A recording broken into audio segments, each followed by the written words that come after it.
యేసయ్య నీ కృప తలంచగానే నా శ్రమలుగా అనిపించలేదే.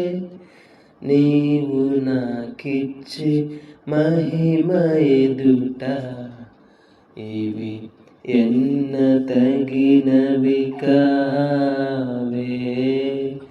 నీవు నాకిచ్చే మహిమ ఎదుట ఇవి ఎన్న తగినవి కావే. సుగుణాల సంపన్నుడా, స్తుతిగానాల వారసుడా, జీవింతును నిత్యము నీ నీడలో ఆస్వాదింతును నీ మాటల మకరందము.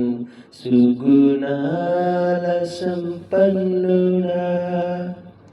గమనించాలి, ఈ లోకంలో పరిశుద్ధంగా జీవించడం ద్వారా మనం కష్టాలు పొందుకుంటాం, బాధలు పొందుకుంటాం, ఇబ్బందులు పొందుకుంటాం. అయితే రేపటి దినాన పరలోక రాజ్యంలో పొందబోయే ఆ సంతోషం ముందు ఇప్పటి బాధలు, ఇప్పటి ఇబ్బందులు ఎంత మాత్రమును సరిపోవు.